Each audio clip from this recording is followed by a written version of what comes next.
Ladies and gentlemen, the President of the United States and the President of the Italian Republic.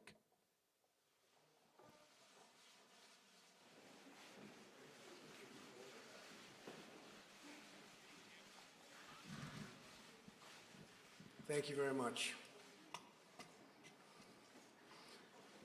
Today, it is my honor to welcome President Sergio Mattarella of Italy to the White House. We've known each other for a while, we've dealt with each other for a while, and we've had some really great conversations. We've had a very productive discussion throughout the day with our staffs and representatives, and I look forward to hosting the President and his daughter Laura at a reception for the Italian Americans this evening. I look forward to that very much. The United States and Italy are bound together by a shared cultural and political heritage dating back thousands of years to ancient Rome. Over the centuries, the Italian people have blessed our civilization with magnificent works of art, science, philosophy, architecture, and music. On Monday, we pay tribute to the Italian explorer who led a voyage of discovery to the New World, a gentleman known as Christopher Columbus, and to me it will always be called Columbus Day. Some people don't like that, I do. Today, the United States and Italy draw strength from our cherished heritage as we work together to safeguard our people and promote prosperity. As NATO allies, our countries cooperate closely on a wide range of critical defense issues, including the protection of our nations against radical Islamic terrorism. The problem is that Italy is only paying 1.1% instead of the mandated 2%, which by and of itself is a low number. It should be probably 4%, anywhere from 4 to 5%. Only 8 of the 28 NATO countries are paying the 2%, meaning 20 of the countries are delinquent in the payment to NATO, and they have been for many years. Germany is at 1.3% at most, depending on calculation. Spain is at less than 1%. Turkey, believe it or not, is almost current, almost paid up. And I want to just thank Secretary General Stoltenberg because he's going around saying that President Trump was able to raise over $100 billion last year, which is true, but it's still only a large fraction. It's still a large fraction of the amount of money that's owed by many of the countries that aren't paying their dues. We hope that Italy will boost its defense spending in order to meet NATO's minimum 2% of GDP. And I will say that they have just purchased, and we learned about it today, 90 brand new, beautiful F-35s. The strike fighter program is doing phenomenally well. One of our major challenges and the challenge facing NATO today is instability in the Mediterranean, North Africa areas. And much of the volatility in that region stems from the violence in Libya, which is very close to Italy's borders. The President and I were talking about that at great length, big problem. The ongoing Libyan conflict has led to a migration crisis, placing significant and unfair burdens on Italy in particular. I've asked that the European Union get much more involved because they're not involved enough. That's a problem for the European Union. They do very well with us on trade. They had a trade surplus with the United States over the last 5 or 6 years of about $150 billion a year. They have to get more involved and help Italy. The Italian government has stepped up as a leader to fight this illegal immigration. We urge also our NATO and European partners to take firm action to halt illegal immigration and uphold sovereign borders. Immigration control is critical to national security and essential to the well-being of our citizens. Nations must be able to vet, screen, and properly manage entry and admission into society. You know the legislation that we had passed. We have absolutely no help from the Democrats on our borders, absolutely nothing. The closure of loopholes, which would be very easy to do, they refuse to do. They want open borders, and Italy doesn't want open borders, and we're not going to have open borders. and our numbers are very good. I want to thank also Mexico and the President of Mexico for the great help they've given us. They've helped us much more than the Democrats. Here in the United States, we're taking dramatic action to secure our borders, shut down smuggling networks, and speed the removal of illegal immigrants. We're moving the MS-13 gang members out literally by the thousands. They're getting out. We're dropping them out of our country, and they can't come back.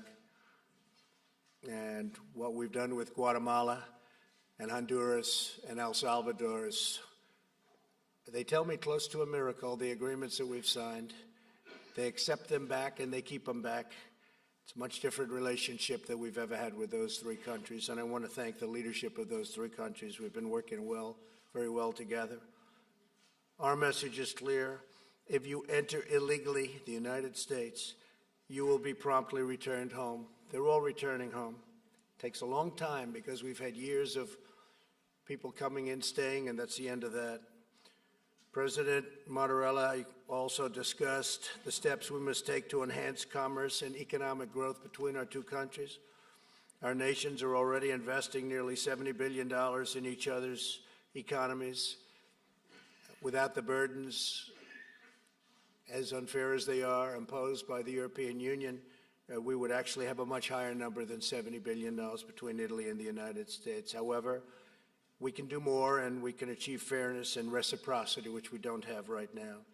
America's trade deficit with Italy accounts for about 20% of our nearly $150 to $170 billion, probably, according to some estimates, could even be $178 billion annual trade deficit with the European Union. We welcome Italy's support for a mutually beneficial trade agreement with the EU that ensures a level playing field for American workers, and it hasn't been that for many, many years. I could solve the problem instantly, but it would be too harsh. It would involve tariffs on European products coming into this country, and for right now, we're going to try and do it without that. But that would solve the problem instantly because the United States is not being treated fairly. We also welcome Italy's participation in combating predatory trade and investment practices worldwide, especially in technology. We must work together to shield our intellectual property, critical infrastructure, ports, and data security. I applaud Italy's recent commitment to use only safe and trustworthy technology providers, components, and supply chains, especially relating to the 5G networks. We will work together to take further steps to secure the technology of the future. And speaking of 5G and how it relates to China, we've done a rather incredible trade deal, especially right now, phase one, for our farmers and for the finance industry, financial services. And it's been really quite amazing. Excuse me? Is there a problem back there? It's been quite amazing. The level of receptivity has been much different than in the past. China and myself, our representatives, their representatives, have made a deal from $40 to $50 billion in farm products, agricultural products. People said we were hoping for 20. So China's been good, and they've already started purchasing, by the way. That's already started. The agreement, we hope to have it signed sometime prior to Chile. We're going to Chile. President Xi and myself will probably do a signing over there of phase one, assuming it all gets finished up, which we think it will. There's been a lot of goodwill between the United States and China over the last period of time. So we're signing from $40 to $50 billion, and that will, because it was incorrectly reported in the press, shockingly, that will take place. It's already started taking place. They're already purchasing a lot of farm product. All of the banking regulations and all of the financial services, all of the other things that are included. And there are many other things in phase one that I won't talk about now, but all of that is moving along rapidly. Bob Lighthizer is with us someplace here, and he is in the process of getting it completed. Have a great staff of people working on both sides. Mr. President, it's a true pleasure to host you in our nation's capital, you and your family, and your deeply personal relationship to your country. You love your country so much. Just in speaking to you for a short while, I see how much you love Italy, and I can understand that. It's really an inspiration, a testament to the patriotism and pride of the Italian people. Great spirit for Italy. America is grateful to have true friends and allies in the citizens of Italy. We have such a great relationship with the people of Italy. The United States is likewise thankful to be home to more than 16 million Italian Americans. Tonight, here at the White House, we'll celebrate our deep and abiding friendship with Italy and the really incredible Italian people. The U.S.-Italian alliance is stronger than ever before, and we're going to be celebrating that tonight with you, Mr. President. So I look forward to that very much in a little while. And in the meantime, thank you very, very much, and we'd love to have you say a few words. Thank you.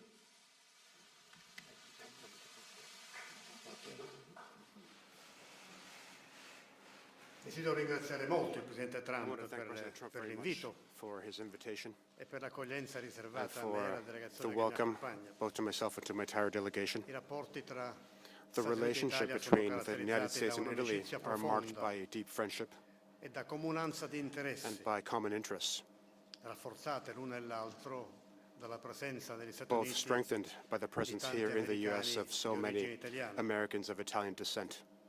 Anche per questo sono lieto di poter That's svolgere questa another visita reason in why I'm questo so mese di happy ottobre, to be here on this visit dedicato in anche October, quest'anno al dedicated al patrimonio this year italo-americano. again to Italian heritage. Vorrei riprendere il riferimento che ha fatto il I'd like to Presidente go back to Trump a what President Cristoforo Trump was Colombo, saying when he mentioned Christopher Columbus, che ha aperto orizzonti, who opened up new ha posto horizons.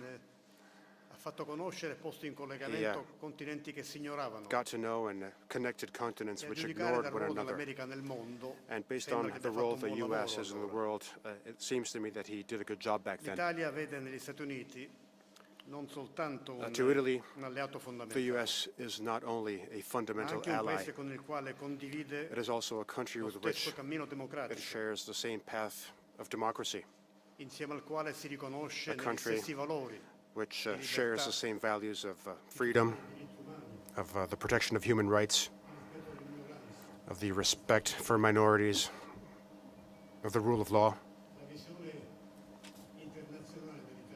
Italy's international vision is based on the pillar, which is the Atlantic Alliance, which then over time also led to European integration of the European Union, which was a consistent process. These are two essential elements in our foreign policy and in our cooperation. We are united. The US, Italy, and Europe are united due to our history, due to our common references, due to the culture we share, and due to the very intense human relations we have between our fellow citizens. As President Trump mentioned earlier, we talked about NATO. And NATO is first and foremost a community of values, which Italy recognizes and to which Italy participates with a great deal of conviction and very factually. Italy has always contributed very intensely to NATO missions and operations, and with a great deal of effectiveness. We have substantially supported the activities of the alliance. And I'd like to remind you of the fact that besides being the fifth contributor to NATO, Italy is the second contributor in terms of the troops it devotes to NATO missions. And after the US, we rank number 2 in the number of troops participating in NATO operations. Along with all of the other missions we perform through the UN and in the coalition against terrorism, which has developed in recent years. And I'd like to remind you of the fact that as we speak, 6 Italian F-35s of the Italian Air Force are patrolling the skies over Iceland within the framework of the second NATO mandate as a way of ensuring peace and security. Italy has constantly reiterated that the transatlantic spirit has to be nurtured, protected with all of our strength in all the dimensions of the relationship we share. And with this spirit in mind, we hope, I hope, that with the new 5-year parliamentary term within the new European Union, we can foster our cooperation on trade between the U.S. and the EU. We are aiming to define solutions that can strengthen our relationships, because commercial trade tensions are to the benefit of no one. We feel that imposing tariffs on one another mutually is counterproductive, and it damages both of our economies. And I'd like to add that we share with the U.S. The belief that the WTO should be reformed as a way of making it more efficient and more effective. And as President Trump mentioned, we talked about Syria. We are deeply concerned with Turkey's offensive in the northeastern part of Syria. And this attack in a limited number of days has already caused a number of casualties and tens of thousands of refugees and displaced people. And there were plenty of victims amongst civilians as well. This is an attack which also has another risk, namely that of offering new space, which was unthinkable up to a few days ago to ISIS and to its criminal terrorist activities in Syria, in the Middle East, but not just in the Middle East, also in other continents around the world. Italy, in line with the EU's position, condemns the Turkish operations which are ongoing. We have also talked about Libya. And we talked about this topic, as all of the other topics, with the spirit of friendship and in a very tangible way. The current situation in Libya is a source of deep concern to us, and we are convinced of the fact that the violence and the military attacks can destabilize all of North Africa. It increases the threat of terrorism, and it contributes to creating an environment which fosters all kinds of illegal trafficking. And of course, it jeopardizes the production of energy in that country. And most of all, it denies the Libyan people the possibility of finding a peaceful solution, which it deserves after so many years. We talked about our relationships with China together with President Trump. And through an open dialogue with China, we want to defend the world order based on clear rules, with the UN at the center of the world order, and an open and fair market, one which complies with the principles of the World Trade Organization. And from this point of view, we discussed two topics, namely security concerning new technologies, and I'm referring to 5G. Italy has been paying close attention to our national security requirements. It has paid close attention to it, and it will continue to do so. We also underlined the need to have a level playing field in trade and in investments, so that there can be a fair and healthy trade relationship. There needs to be an access to the market which doesn't discriminate anybody. And we need to be able to protect intellectual property for all of the economic players involved without any theft of technology. All of these topics were discussed with a full spirit of friendship, with a great deal of cooperation, along with many other topics. And this opportunity was also an excellent opportunity to reiterate the friendship between the U.S. and Italy, and the very strong relationship between our two countries within the framework of the Atlantic Alliance. And for that reason, I want to thank President Trump very much for our meeting, for our talks, for your welcome. And I'll be seeing you again this afternoon on an occasion which will be filled with a great many elements of meaning and importance. Thank you, Mr. President.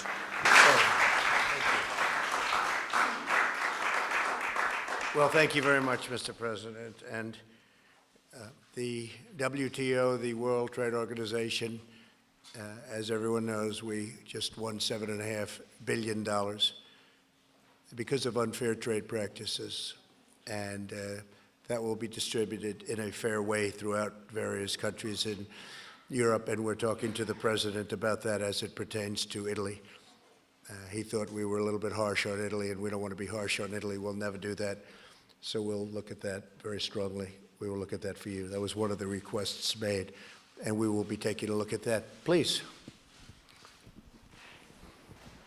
How are Thank you? you, Mr. President. I wanted to ask about Turkey. Did President Erdogan's decisions surprise you? And if they did not surprise you, would you make the same decision as you made before in removing U.S. forces? And I guess we just heard that UAW and GM may have been able to work out a deal. If I could get your reaction to that and what that might mean for the U.S. economy. And Mr. President, if I could ask you about the digital tax. Did the two of you discuss a possible digital tax as it relates to Amazon and Google? What progress were you able to make on that front? Thank you very much. No, President Erdogan's decision didn't surprise me because he's wanted to do that for a long time. He's been building up troops on the border with Syria for a long time, as you know. Our soldiers are mostly gone from the area. We only had 26, 28, but under 50. I think it's probably 28, but under 50 soldiers, and which is a very tiny force. And it didn't surprise me at all. This is, they've been warring for many years. It's unnatural for us, but it's sort of natural for them. They fight, and they fight long, and they fight hard, and they've been fighting Syria for a long time, and on the border, that's the border with Syria. And I say, why are we protecting Syria's land? Assad's not a friend of ours. Why are we protecting their land? And Syria also has a relationship with the Kurds, who, by the way, are no angels, okay? Who is an angel? There aren't too many around. But Syria has a relationship with the Kurds, so they'll come in for their border, and they'll fight. They may bring partners in. They could bring Russia in, and I say welcome to it. Russia went into Afghanistan when it was the Soviet Union, and it became Russia, became a much smaller country because of Afghanistan. You can overextend. You can do a lot of things, but frankly, if Russia is going to help in protecting the Kurds, that's a good thing, not a bad thing, but it would be led by Syria. And Syria doesn't want Turkey to take its land. I can understand that. But what does that have to do with the United States of America if they're fighting over Syria's land? Are we supposed to fight a NATO member in order that Syria, who is not our friend, keeps their land? I don't think so. But Syria does have a relationship with the Kurds. The thing that's common is that everybody hates ISIS. Now, the PKK, which is a part of the Kurds, as you know, is probably worse at terror and more of a terrorist threat in many ways than ISIS. So it's a very semi-complicated, not too complicated if you're smart, but it's a semi-complicated problem. And I think it's a problem that we have very nicely under control. We have two countries wanting their land. We have one country that wants land, perhaps that doesn't belong to them because they want to have a 22-mile strip of, they call it freedom. They call it a lot of things. They want to get terrorists out. You have another country that says you can't have our land, and they're going to have to work that out. Now, with that being said, Vice President Mike Pence is going there. He'll be leaving either late tonight or tomorrow, and he was going to leave yesterday, but they have to have certain security done. He's a very important man in our country. And he'll be leaving with Secretary of State Pompeo. We already have representatives there negotiating with Turkey. We put massive sanctions on Turkey, and we have additional sanctions on Turkey. And when I ran on a basis we're going to bring our great soldiers back home where they belong. We don't have to fight these endless wars. We're bringing them back home. That's what I want on. And some people, whether it's, you call it the military-industrial complex or beyond that, they'd like me to stay. One of the problems I have, and one of, for instance, with the witch hunt, you have people that want me to stay. They want me to fight forever. They do very well fighting. That's what they want to do, fight.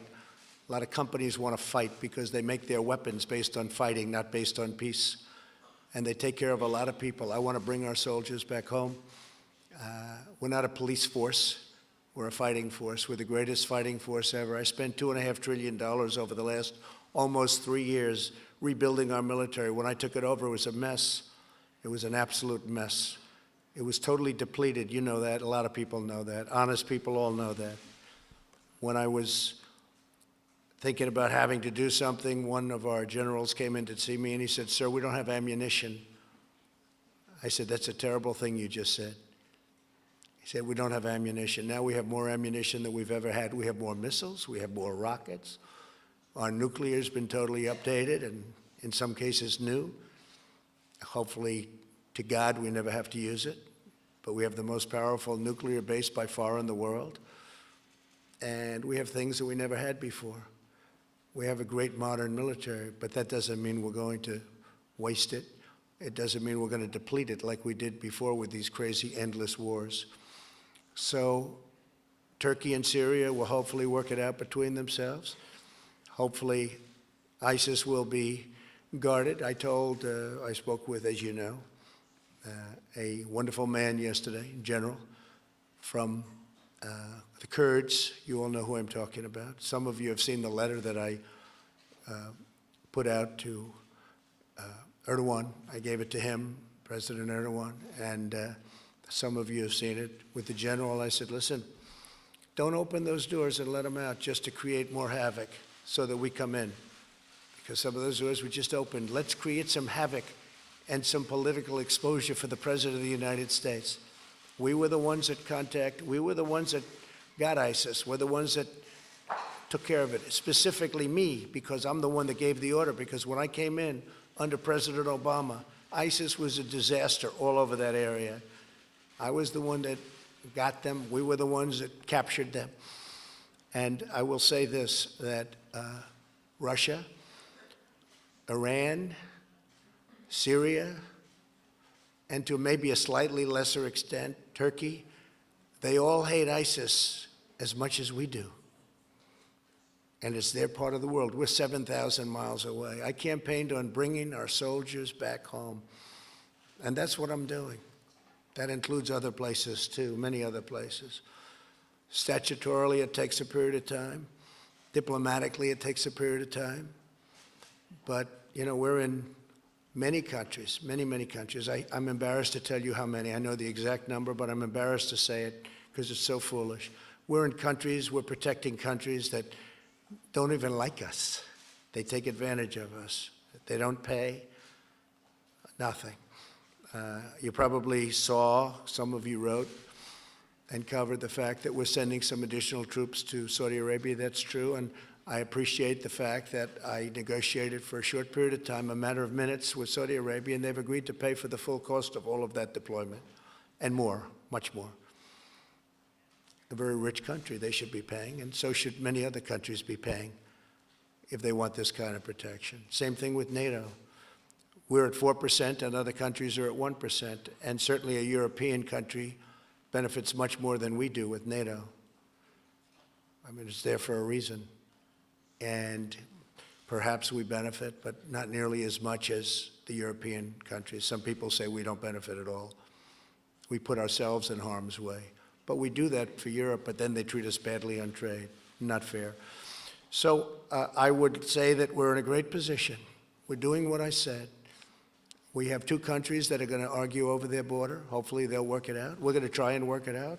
I think our vice president, who's a very capable man, will do well tomorrow. He's going to meet with President Erdogan. President Erdogan said he wouldn't meet with anybody, and he took that back just a little while ago, and he said, no, I will.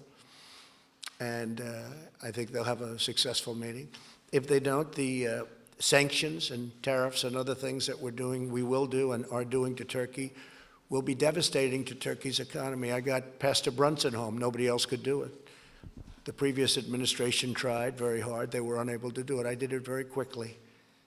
And let's see what happens. But I think we'll be successful.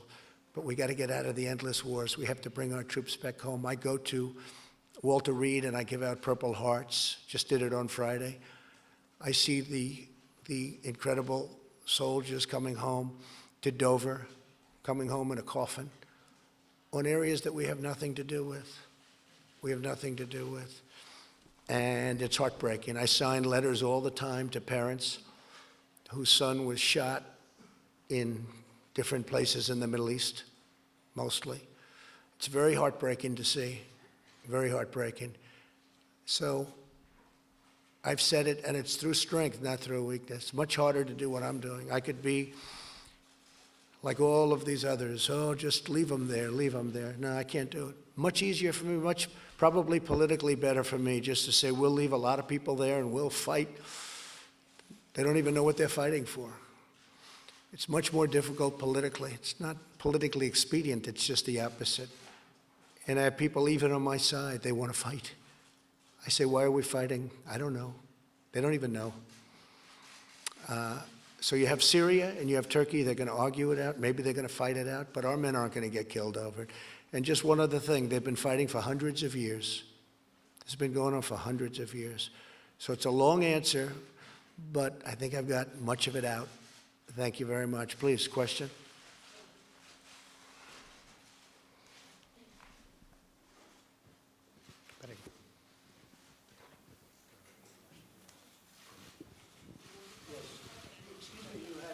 Yeah, there is a question. Oh, sure, thank you. Mr. President, I was asking if the two of you discussed a Digitale. possible digital tax and where that discussion might be going, in particular as it might relate to Google and Amazon and others. Thank you, sir. Se ho compreso, Yes, I understood the question. No, we did not talk about this. And of course, this is an open issue. It's very important. It is being discussed in a number of different international contexts so that this important issue can be discussed and solved. Buongiorno. By the way, the digital tax, I have to say, is interesting because I did discuss it with another European Union member, namely France, and France is basically doing the digital tax. And I'm no fan of those companies. They were against me. Somebody said I lost maybe 2 million votes, maybe more because of Facebook. But these are American companies, and whether you like it or not, they're great, big American companies. And I'm not happy with the digital tax where France and European Union is taxing our companies. And as you know, we imposed a big tax on French wine because of it. So just to answer your question, Kevin, I'm not happy about the fact that they are taxing our companies. I'm not a fan of those companies, but if anybody's going to tax those companies, it should be the USA. It shouldn't be France and the European Union, who have really taken advantage of the United States. Okay? Thank you very much. Good question. Okay, you can pick somebody, Mr. President. Yes. Giovanna Pancheri, Sky. A question for President Mattarella. As far as Syria is concerned, Adesso meglio? Riesce a sentirmi, Presidente? Per quanto riguarda la Siria, as far as Syria is concerned, in recent days, you talked about the risks Europe runs in terms of not responding to the situation. In recent days, some European countries, including Italy, have discussed a possible ban on selling weapons to Turkey. Do you think this can be an adequate way to respond to the situation, also considering that Turkey is and continues to be a member of NATO? Mr. President, I would like to ask you, on September 27, Attorney General Barr has been in Rome to meet with Italian intelligence officials. I would like to know if you personally talk with Prime Minister Conte to arrange this meeting, which kind of information Attorney General Barr was looking for, and if you were satisfied from the information the Italian intelligence gathered for you. Thank you. Well, I don't know the details. I just know that our country is looking into the corruption of the 2016 election. It was a corrupt election, whether it's Comey or McCabe or Strzok or his lover, Lisa Page, the two great lovers. There was a lot of corruption. Maybe it goes right up to President Obama. I happen to think it does. But you look at Brennan and you look at Clapper, and you get some real beauties. I know that they're looking into the corruption. Obviously, the IG report's coming out soon, so we'll find out. I don't know anything about the meeting, but certainly it would be appropriate because the word is, and you read it in the same papers that I do, that they did go to other countries to try and hide what they were doing. Italy may have been one of them. So you'll really have to ask Attorney General Barr. Okay? Thank you. sì, la Turchia Yes, Turkey is a member of NATO, and that is something very important, of course. I'd like to remind you of the fact that currently there is an Italian contribution to Turkey. We have an anti-missile system, which Italy has been having in Turkey for a number of years within the context of a NATO mission. As the Latins said, amicus platus de magis amica veritas, which means something more important than my friendship is the truth. The relationships of friendships and alliances, of course, don't mean that we can't say that the Turkish attack on Syria is a serious mistake. So we condemn that attack with no hesitation whatsoever, due to the reasons I mentioned earlier. The solution, of course, doesn't lie in sanctions. And if the situation continues, sanctions will be inevitable. And Italy has made announcements, as has the European Union. The only solution is to stop all military operations and to retreat from that area as a way of stopping all of the dangers that I mentioned earlier. John, go ahead. I want to pick up on what your comments on Turkey and Syria. Sure. Even after all you have seen, ISIS prisoners freed, all the humanitarian disaster, you don't have any regret for giving Erdogan the green light to invade? I didn't give him a green light. Well, did you tell him? That's Did he the defy same thing you? as you just, when you make a statement like that, it's so deceptive. Just the opposite of a green light. First of all, we had virtually no soldiers there. They were mostly gone. Just a tiny little group. And they would have been in harm's way. You have a massive army on the other side of the border. But more importantly, I didn't give him a green light. And if anybody saw the letter, which can be released very easily if you'd like, I could certainly release it. But I wrote a letter right after that conversation, a very powerful letter. There was never given a green light. They've been wanting to do that for years, and frankly, they've been fighting for many, many years.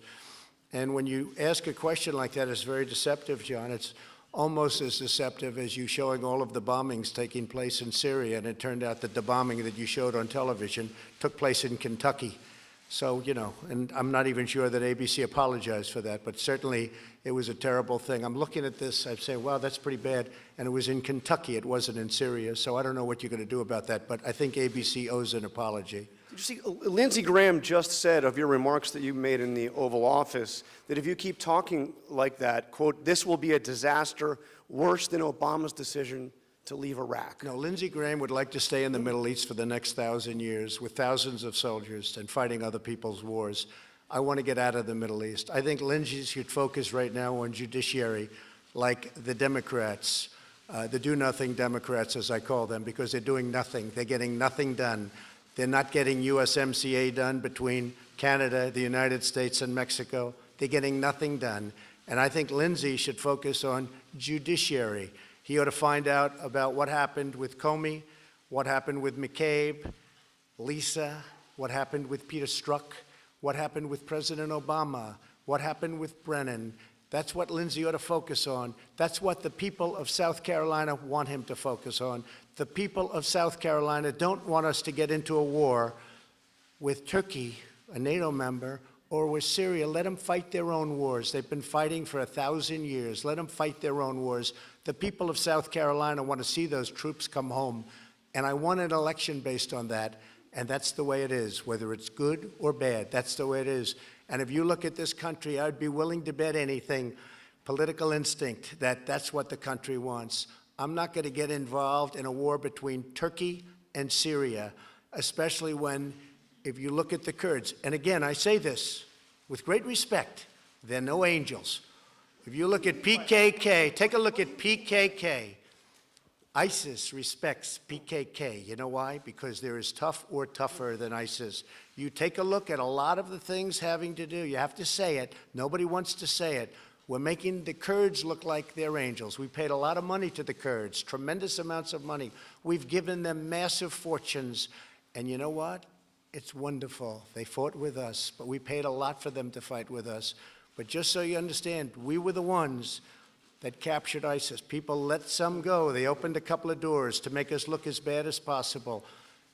We have a situation where Turkey is taking land from Syria. Syria's not happy about it. Let them work it out. We shouldn't be over there. And you should get your accounts correct. And you shouldn't be showing up buildings blowing up in Kentucky and say it's Syria, because that really is fake news. Yes, please, ask a question. But you don't think the country's worried about ISIS? I mean, you mentioned earlier you think some of the countries might hate ISIS more than the United States. Absolutely. Russia hates ISIS. Russia hates ISIS as much as the United States does. Iran hates ISIS. I mean, we're fighting a war for Russia. We're fighting a war for Iran. You look at Syria. Syria hates ISIS. We're over there killing ISIS, and we're killing. Don't forget, we're 7,000 miles away. So we're killing ISIS. We're 7,000 miles away. Russia's much closer. Iran is right there. Turkey is right there. They all hate ISIS. Turkey a little bit less so, but the others very much. Russia had a plane blown up by ISIS. Russia wants nothing to do with ISIS. Russia's tough. They can kill ISIS just as well, and they happen to be in their neighborhood. And all I'm saying is this. I'm not going to lose potentially thousands and tens of thousands of American soldiers fighting a war between Turkey and Syria. Syria is not our friend. Assad is not our friend. That's the way it goes. Please ask a question. But Mr. President, you said you withdrew 28 troops. 28. They say it was 28. We thought it was 50, but it was about 28. 26 to 28 troops. And all look what's accounted happened for. since Nobody that- injured. Listen. All accounted for, nobody injured, nobody missing. It's really nice. But look what's happened since those troops were withdrawn and since you had that conversation with President Erdogan. You know what's happened? No American soldiers have been killed. That's what's happened. And other people will go in, and very easy to recapture those people that probably the Kurds let go to make a little bit stronger political impact. And that's okay. I fully understand it, but that's the way it goes. We're bringing our soldiers back home, and we've done a great job. We were supposed to be in Syria for 1 month. That was 10 years ago. And we've been a police force. It's time to bring our soldiers back home. That's the way it is. We've had no soldiers injured or hurt. That's because I'm president. And we're the boss. Just remember that. We have the most powerful military in the world by far. Please. Mr. President, what is the view in Europe of the President's decision to withdraw, to make the abrupt decision to withdraw from Syria? Sulla Siria Well, I already answered a question regarding Syria. I'm not here to judge what other countries do, but to say what my country's position is.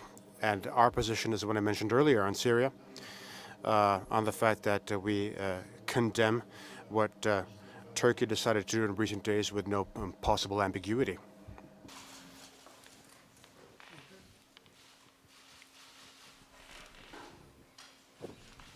Donatella Dinitto di La Presse. Donatella Dinitto, La Presse. A question for President Mattarella.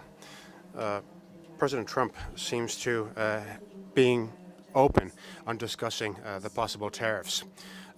So do you think it will be possible to avoid tariffs being imposed in 2 days' time? And a question for President Trump. Now, we all know your concerns concerning Huawei entering Italy's security system. Are you satisfied with the measures that Italy decided to implement? Well, I'll answer first. Yes, I am satisfied. They've been very accommodating. They weren't at the beginning, and they have been since then. And I want to just thank the Italian government and your prime minister, actually, in addition to the president. But as you know, I had long conversations with my friend, and they were very nice. So I am very satisfied. And we just discussed the same conversation with the president. Very satisfied. Thank you. per quanto riguarda As far as the topic of tariffs is concerned, tariffs following the WTO decision on the EU's contribution or the subsidies to the Airbus consortium. I already mentioned what our belief is. Let me repeat it. I think that within the transatlantic relationship and with the friendship that there has always been between the U.S. and the EU, it would be preferable to discuss our respective positions so that we can find a solution which takes into account the requirements of both parties, and that's wholly possible. The alternative would be that of imposing tariffs. Currently, following the WTO's decision concerning Airbus, there may be tariffs. And there may be tariffs in 6 months' time concerning the subsidies given to Boeing. This is a mere race between tariffs and mutual tariffs. I think it would be best to meet and to deal with our mutual needs so that a solution can be found. But if we don't do this now, it will have to be done soon. And I believe it would be best to find a solution immediately instead of imposing tariffs, which would lead to other tariffs, and that would be a damage to both of our economies. Well, actually, the tariff situation is interesting because it's like I said with China, and turned out to be true. We cannot lose a war of tariffs because the imbalance is so great between the United States and, in this case, the European Union. Also true with China. That turned out to be right. We've collected tens of billions of dollars of tariffs. We've given some to the farmers to make them even. And now the farmers are going to have a bigger contract than they ever thought possible. They won't be able to produce even that much, but I think they will because they're incredible and genius. As I say jokingly, but probably not jokingly, they'll just have to buy larger tractors, which is probably what they're doing right now. But the farmers come out so well. But in a war of tariffs with the European Union, the trade imbalance is so great that we can't lose that because they do much more business than we do. And that's unfortunate. But the word reciprocity is probably my favorite word. Of all of these words, all of the semi-complicated, complicated, to me not complicated at all, things that we're doing, it's got to be reciprocal. And it's not. The European Union's taken tremendous advantage of the United States. Many of us come through, one way or the other, through the European Union. That's the good news. The bad news is they've been very smart. They've been very smart.